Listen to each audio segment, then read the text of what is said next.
As some of you know, I recently came back from a 10-day meditation course called Vipassana. It's a world of its own, totally off-grid and disconnected from the world. No technology, no social media. And as warmly as I've been welcomed back, there have been so many questions. How was my experience? How did I survive 10 days without a phone? Was I even able to speak after being in complete silence for so long? Getting no dinner, waking up at 4 a.m. and meditating for 12 hours every day. Was I able to do it? The learnings, the difficulties and challenges. What is the cost of this course and whether you should try it? If you're curious to know my experience with this silent retreat or want to understand if this is for you, here's all about it.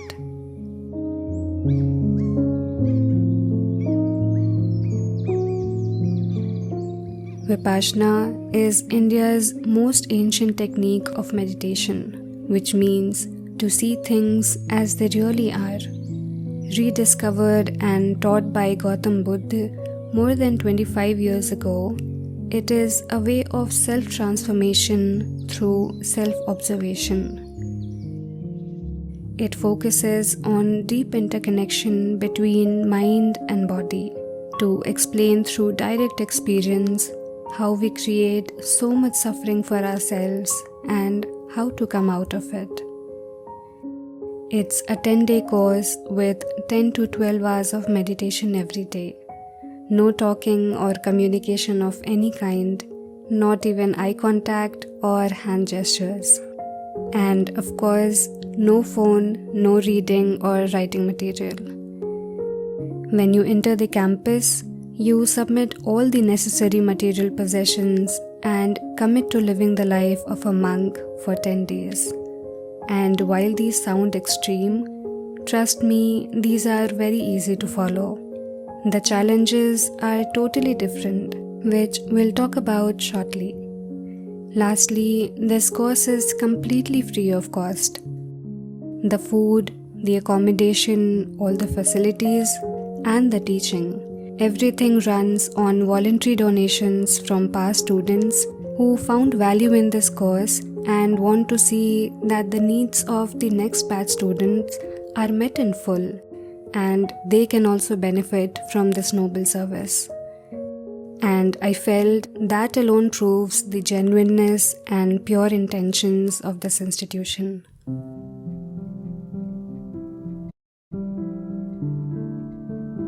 I have been wanting to disconnect for a long time. Go somewhere for a few days with no internet or screens, no work to worry about.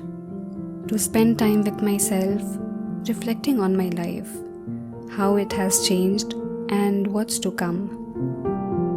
There was a phase I felt lost, seeing no meaning and purpose in life. So I made some big changes like starting this channel and leaving my job for starters. And it felt okay for a while, but the feeling returned. It's like no matter how many goals we achieve or how much money we earn, most of us still feel restless inside. We're not peaceful, not happy, not content with our lives. Always angry or sad or craving to get more. Vipassana aims to address this concern at its core and rewires the mind to experience the true joy of living. And since my husband had already done it once, I knew I wanted to try it for myself.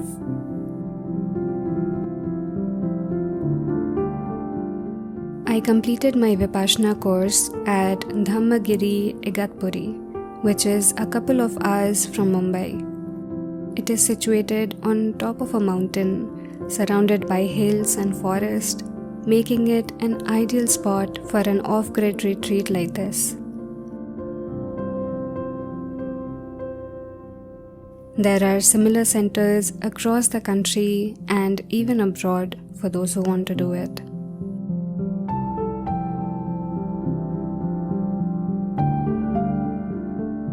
I got a lot of questions from friends and family about what exactly I did in these 10 days.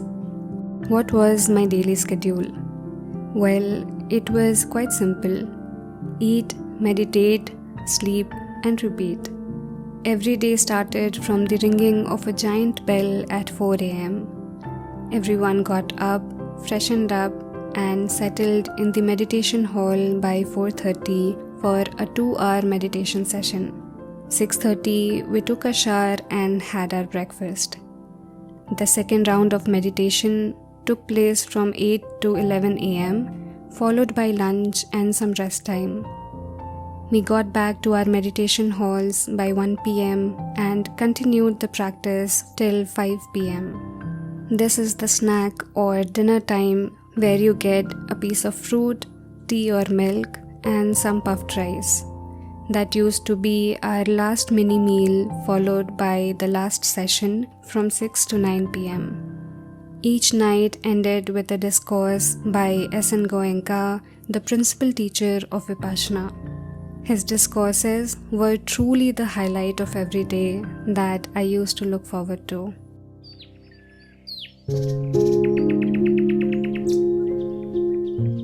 I won't go into the details of the teachings because neither I can do justice to it, nor I should take away that first-time experience from anybody who wants to do it.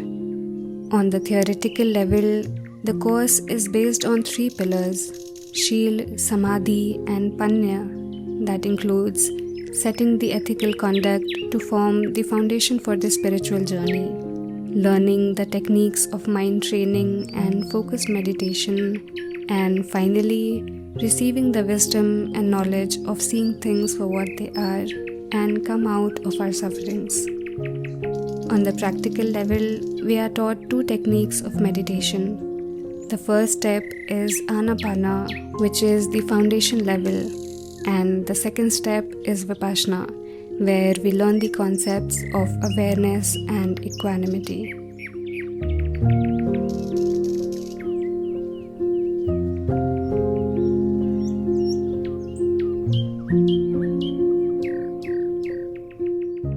We all know that our mind is like a wild monkey, difficult to tame or get you to do what you want. But you'll have first-hand experience of that here. When I first started to meditate, I was stunned to find that I was not able to hold my attention even for 10 seconds. And that was baffling. How enslaved we are to our minds. I tried observing my breath, and 10 minutes later I realized I was lost in the worries of my work and future. I tried focusing on my arms, but my mind distracted me to a completely random thought. I guess it was rabbits hopping around and eating pizza in my bed. It made no sense. And that's when I realized that the apparent challenges people see with this type of a course are actually very simple to do, whether it be waking up at 4, having no phone, not talking or skipping dinner. Trust me, these are the easiest things to do. But the mental work, sitting for 12 hours a day, trying to get your mind to focus, it's intense and hard. So hard that I was utterly frustrated on day 6 and felt like leaving. Moreover, this makes you face your inner demons, and there's no escape, no distractions to hide behind. But I'm so glad that I persisted, because on the 10th day, I sat and wept in the meditation hall, feeling immensely grateful for this experience. The beauty of this practice is when you start seeing the transformation. Sitting for 1 hour without any support used to be painful, a genuine struggle for many. But slowly I saw myself sitting for hours without even moving. Even the focus improved from mere seconds to a few minutes before my mind wandered away again.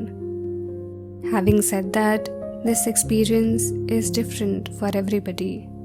Each person sitting there comes from a different past and phase of life. And so the way of experiencing the sensations and releasing their emotions is very different. There are people who have done the course multiple times, and even their experience is different every time. So if you plan to do this, don't go in with any set expectations of what you'll gain in these 10 days. Best is to enter with a neutral mind and receive with an open heart.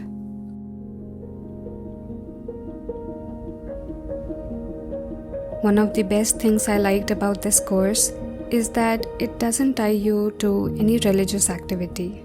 In fact, that's the reason people from all religious beliefs come here to learn the way of life. Moreover, it's not a cult that teaches you a theoretical concept and asks you to believe in it. It's all practical and scientific that teaches you by experience and not mere wisdom. On another aspect, Vipassana helped me take control of my mind instead of getting controlled by it, and it started showing results immediately. I am scared of insects, sleeping alone at night, getting hurt and seeing blood. But how calmly I took charge when I saw a crab outside my room, when the lights went out one night, how I didn't cry when I badly cut my hand with the umbrella, and handled every intense emotion alone without reacting or ranting. Honestly, that took me by surprise. I felt strong and in control. And when I came out after 10 days, I felt peace. Peace felt from within.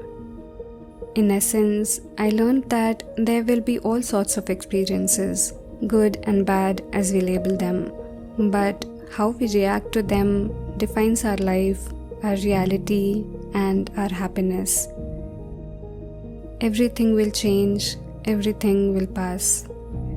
And that understanding is changing everything for me. In my work, my spendings, my relationships, both with myself and others.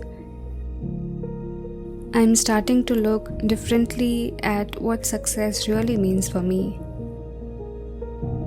Starting to feel okay even when my videos are not performing well.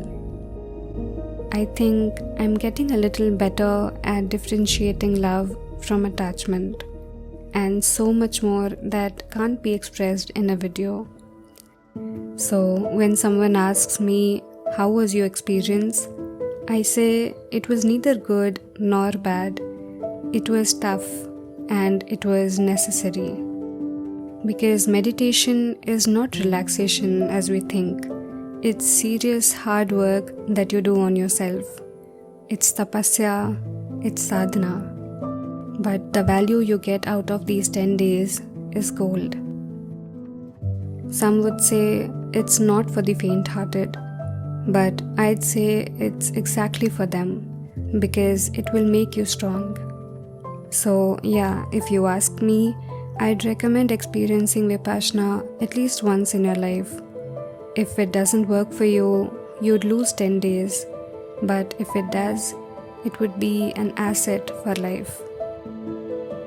I hope you enjoyed listening to my experience, and if you found it valuable, I'd highly appreciate it if you liked and subscribed. Take care, and I'll see you next time.